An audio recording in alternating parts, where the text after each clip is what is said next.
Meu nome é Daniela Venâncio, eu tenho 34 anos, sou jornalista e sou mãe da Aurora.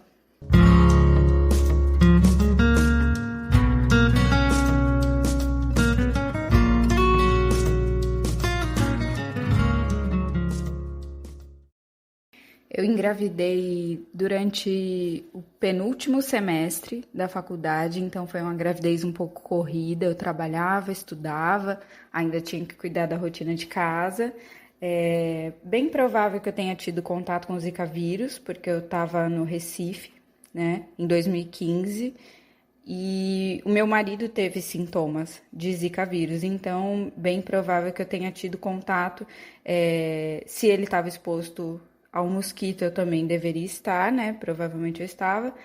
E eu não me senti, não percebi os sintomas, eu senti alguns desconfortos durante a gravidez, mas eu, como eu nunca tinha ficado grávida, estava morando longe da família, então não tinha nenhuma tia, minha mãe ou qualquer pessoa assim mais experiente que pudesse identificar alguma coisa. Durante o pré-natal também não tive nenhuma alteração até o final da gravidez.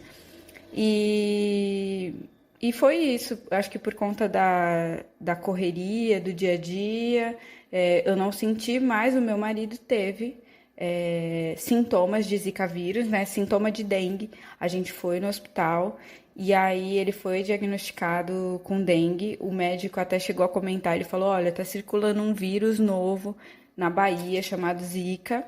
E você tem todos os sintomas do Zika vírus, mas é a mesma coisa que a dengue. Passou, acho que de pirona para ele. Não, paracetamol, tal, aquela coisa, cuidado de dengue. A gente até então, ninguém sabia das consequências, né, para as crianças, do Zika vírus para as crianças. Então, ele foi dispensado, a gente foi para casa e tal, e vida que segue, normal. Foi uma cesárea de emergência por conta de uma alteração que eles perceberam quando eu fui fazer um ultrassom, né, só para acompanhar. Eu tava bem no finalzinho da gestação, eu tava com 37 semanas, só que ela tava com um tamanho de 32 semanas. E por eu ser pequena, eles não sabiam se era uma restrição de crescimento, né? O feto tinha parado de crescer ou se ela era pequenininha. Mas por via das dúvidas, na hora que eu fui lá fazer, fiquei fazendo acompanhamento, os médicos perceberam que ela estava tendo um problema de oxigenação, então ela tinha que nascer naquele momento. Então eu fiz uma cesárea de emergência, apesar de eu ter planejado um parto belíssimo. Planejei muita coisa e aí no momento não foi possível realizar aquilo, e então eu realizei o melhor pela vida da minha filha e pela minha vida. E aí, quando ela nasceu, eu fiquei bem preocupada, eu queria saber o que estava acontecendo com ela, queria saber notícias dela, porque levaram ela bem rapidinho, mas nenhuma desconfiança do diagnóstico de microcefalia. Só tinha essa desconfiança de restrição de crescimento mesmo, mas como eu ganhei ela em Santos, né, no litoral de São Paulo, que é de onde eu sou, né, minha família, eu sou de São Vicente, mas minha família é toda da Baixada Santista aqui em São Paulo. Então, eu vim ter a Aurora aqui em São Vicente, em Santos, né, perto da família. E aí, aqui não se falava tanto nesse diagnóstico de microcefalia, pelo menos não tanto na época, não tinha muitos casos por aqui.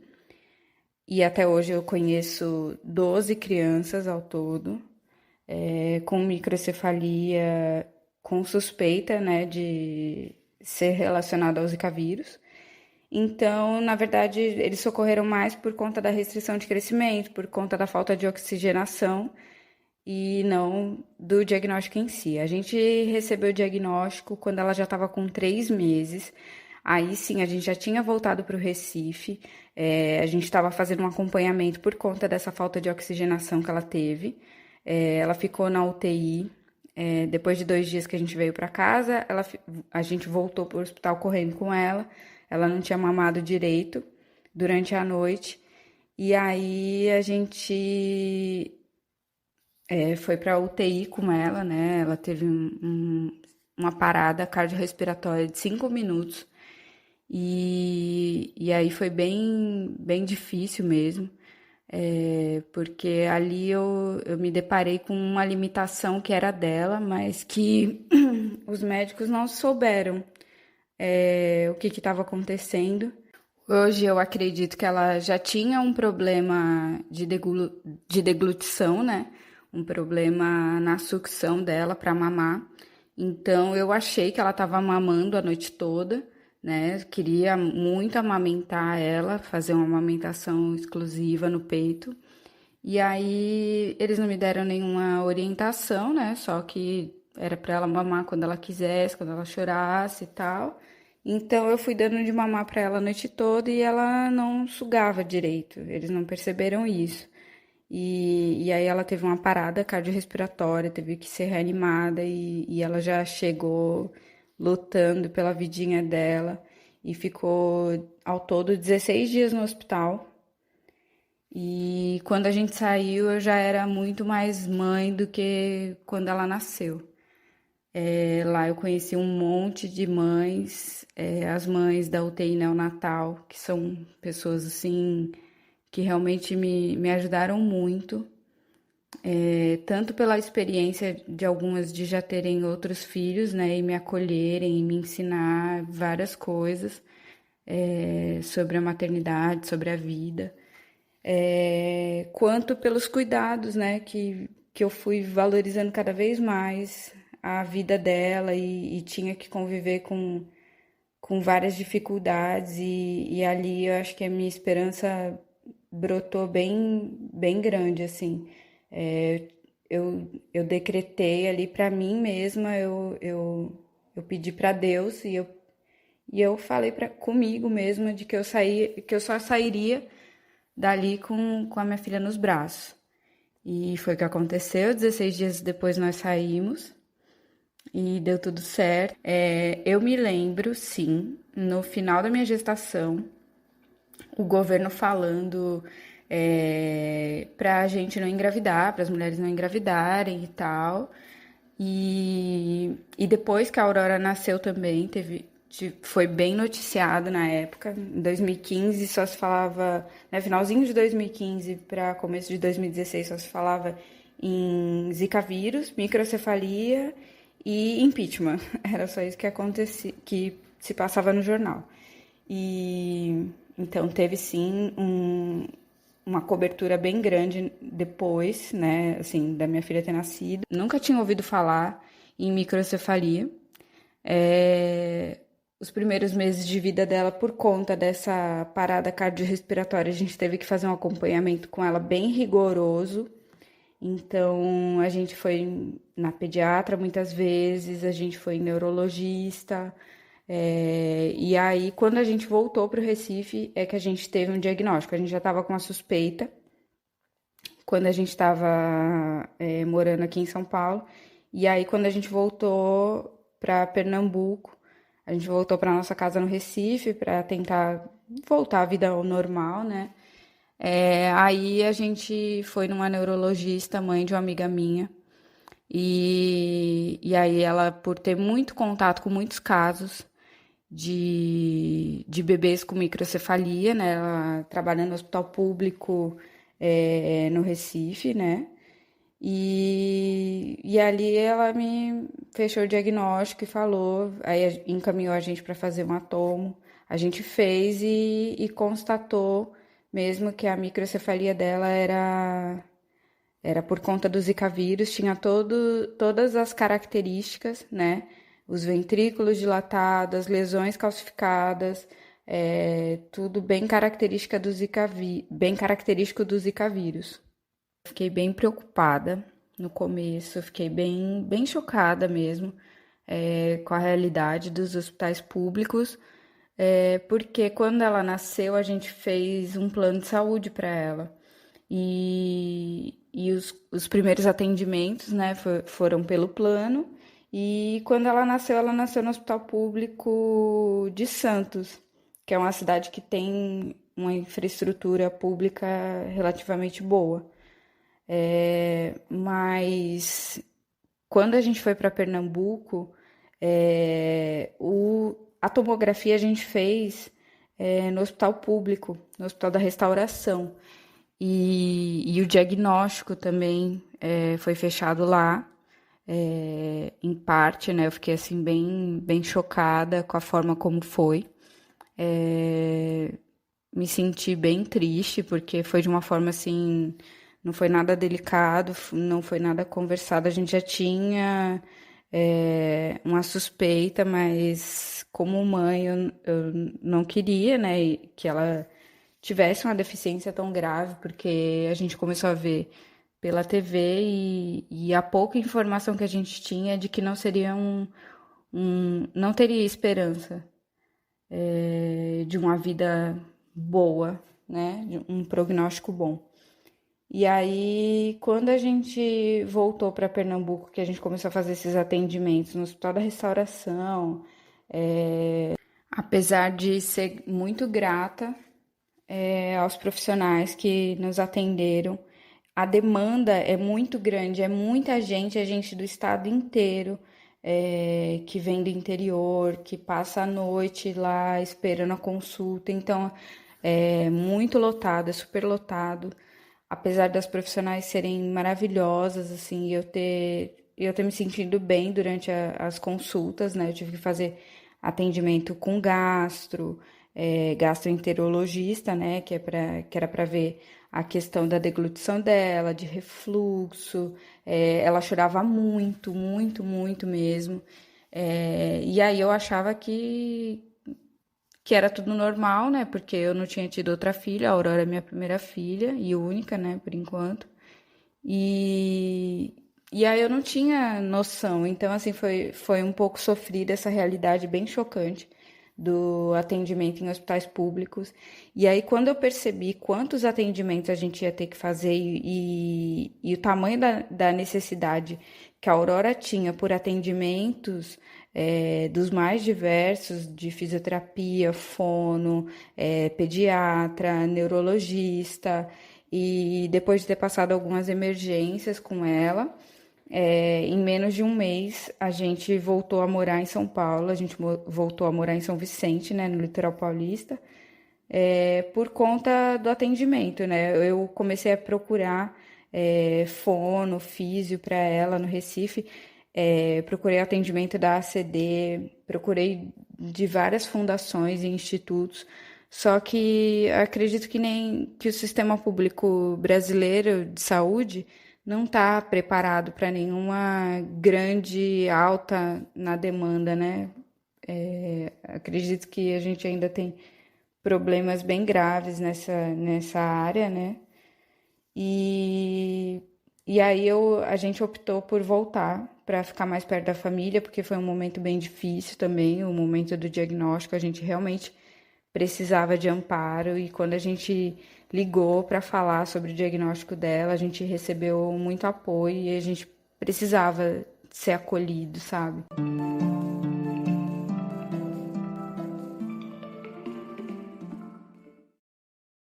Eu tive muito medo, medo dela morrer. Basicamente, o meu medo era esse. Era medo de acontecer alguma coisa e ela morrer. E por conta de crises convulsivas, eu tinha medo de, por algum motivo, isso impactar no funcionamento de algum órgão vital dela e aí a gente não ter o atendimento adequado no momento e ela morrer. Então, tanto é que depois eu também tive que fazer terapia, faço até hoje, graças a Deus, ainda bem. Faço terapia com psicóloga para me livrar disso, desse medo. Acredito que por conta desse começo já de UTI neonatal, impactou bastante assim na minha vida. Então eu tinha esse medo dela morrer e eu não dela precisar de socorro e a gente ter que encarar toda aquela espera, toda aquela fila, aquele atendimento precário, por falta de estrutura mesmo. Um dos momentos importantes, assim, também que eu passei, que nós passamos juntas, foi o momento que ela colocou uma sonda, né? Que é um dispositivo que foi colocada pelo nariz dela para que ela pudesse se alimentar, porque ela estava perdendo peso e não estava conseguindo se alimentar o suficiente pela boca. Para se manter bem, para se manter viva. Então a gente teve que colocar essa sonda no nariz, né? E várias crianças também passaram por esse momento e vários médicos falaram para mim que ela ia ficar em estado vegetativo, que ela não ia mais comer pela boca, que era para eu desistir. E, e aí eu fiquei triste a princípio, mas depois eu fiquei pensando que eu faria o que ela precisasse que eu fizesse para ela ficar bem. E que esse era um acessório, que era um dos acessórios da Aurora. Então, que eu tinha que ver com alegria, eu percebi isso, essa conversa íntima, né? Que eu tinha que ver com alegria o fato dela estar aqui, porque eu pedi isso para Deus, para que Deus me deixasse ser mãe dela, cuidar dela. Então, se essa era a condição que eu estava disposta, foram muitos cuidados com higiene, né? Durante esse período tive até que dar minha cachorrinha, mas graças a Deus ela tá bem. Também não daria ela para qualquer pessoa, ela está muito bem. Por conta dessa rotina de limpeza que eu tinha que ter em casa e aí eu não tava dando conta de cuidar de tudo.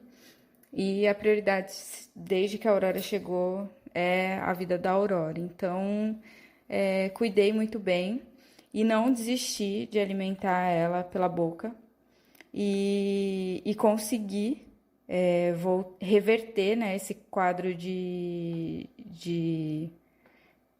baixa deglutição, né, de problema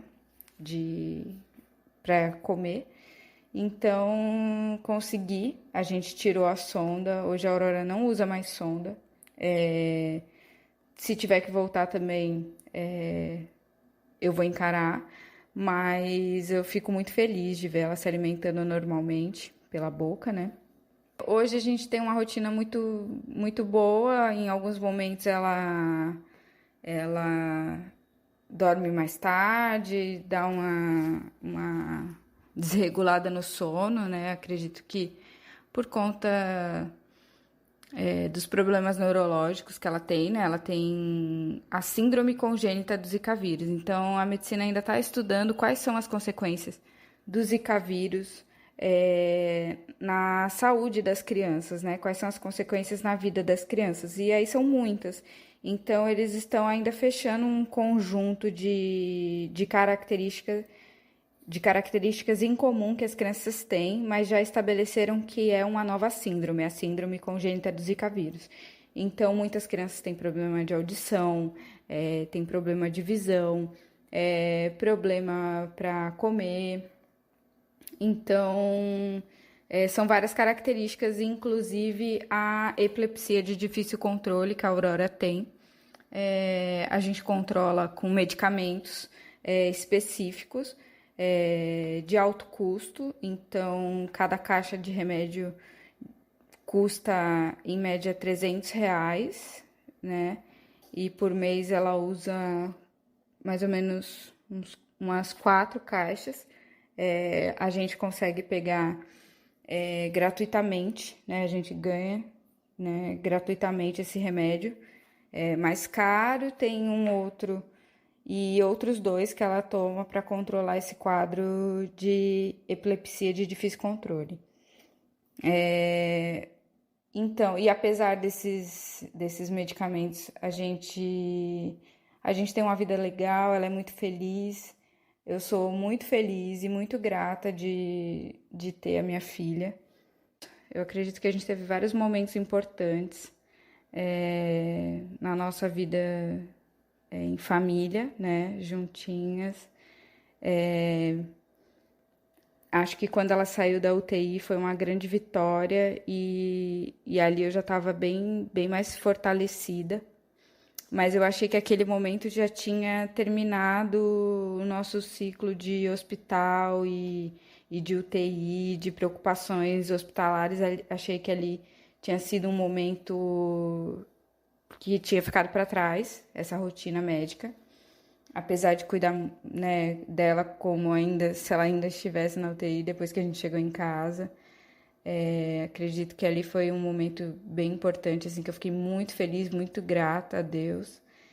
E depois, quando a gente recebeu o diagnóstico, que eu olhava assim, não sabia muito o que fazer por ela, mas na mesma semana a gente brotou uma força assim muito grande e aí eu não sabia o que o que eu ia fazer por ela, mas que eu ia fazer o que ela precisava, eu ia fazer o que ela precisava que eu fizesse. O que ela necessitasse, eu ia procurar aprender e eu ia fazer.